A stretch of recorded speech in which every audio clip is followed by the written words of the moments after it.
Hi, my name is Kimberly. I'd like to talk to you about what happened to me recently. The reason why I want to tell you about this is because it's pretty unbelievable. I'm having a hard time believing it myself. I've always been a woman of science, um, and I've always loved studying the quantum field. Well, let me back up just a little bit. When I was a little kid, I grew up in a really stressful household. Uh, just for an example, when my father would come home from work, my sisters and I used to hide. So, yeah, it was very stressful. And it was also a lot of tension with racism in my family. And as a very small child, I knew in my heart that it was wrong. And it felt really ugly to me, and things escalated. And as I came into my own and found my own voice, I ended up running away at the age of 16. I did pretty well for myself. But nonetheless, stress kept building up. I went ahead and graduated with honors. Like I said, I did okay. Um, but I had knee issues, and it was something that I was told that ran in my family. My father had knee issues. My grandmother had knee issues on his side, and I was told that I would one day have to have total knee replacement. They were always swelling up on me. I was a dancer, ballet, tap, acrobats, you name it, and for years, like from kindergarten on. And by the time I got to high school, my knees were just shot, and they were swelling, and my kneecaps were falling out to the side all the time, and I was always on crutches and in and out of hospitals for that. And I was bullied terribly. I almost lost my left eye. Uh, I think I was bullied a lot because of what was going on in my home at the time. And I kind of had a target on me, that said, if you're a terrible bully, here I am. So that went on quite a while, almost into early adulthood. But everything came to a head. In the meantime, I had become an alcoholic, and I ended up in the emergency room with a doctor in my face saying, "You're going to die." That was a wake up call. What else was I going to do? Oh my God, I had to listen, right? I mean, I wanted to live. I had 3 grown kids, but I wanted to see my grandkids, and I didn't quite love myself, but the grandkid notion was keeping me going. So long story short, I said, oh my God, I got to do something. And the list of things that they were going to have me do was alarming. They immediately had me going in for paracentesis, which is where they insert needles this long into your gut and drain out the fluid. They would take 2 liters every 2 weeks out of me, and that went on for like 3 whole months. It was horrible. Meantime, I developed rheumatoid arthritis. My hands were getting so gnarled I couldn't hold a coffee cup. I couldn't write my name. My fiance had to write my name, sign my name for me at the doctor's office, and I just kept getting worse.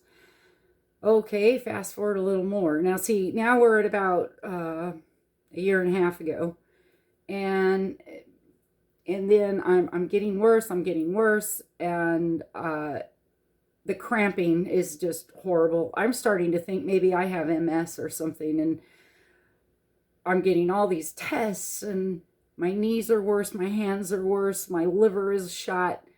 Then the pandemic hits. I know it's been absolutely horrible for some of you, and for that I'm really sorry. But for me, it was almost a godsend, because it gave me a minute to stop the madness of all the doctor's appointments and tests and meds they wanted me to try, and stop and just think a minute. Is there another way? because it just didn't feel right to me. You know, all these artificial man-made things, and plus the verbiage that went along with it, right? Like, well, it might work. It's the best we have right now. No, there is no cure for that. We're sorry, you know, but hey, this at least will help with the inflammation. None of that was acceptable to me. So, okay, so pandemic hits, right? And so all my appointments get canceled. Blessing in disguise, because in the meantime, desperation, you know, made me hit the internet.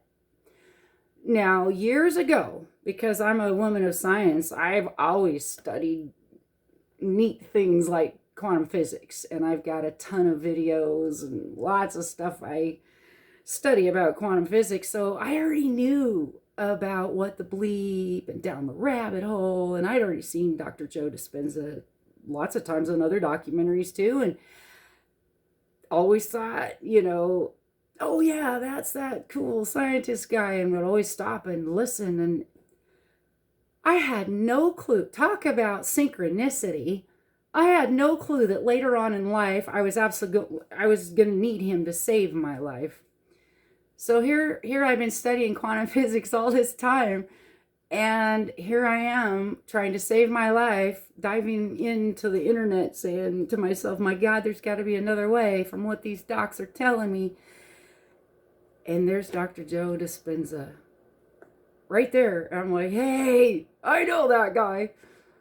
Okay, let me see. And I started watching his videos, and I realized, oh, he's got a lot of stuff on YouTube.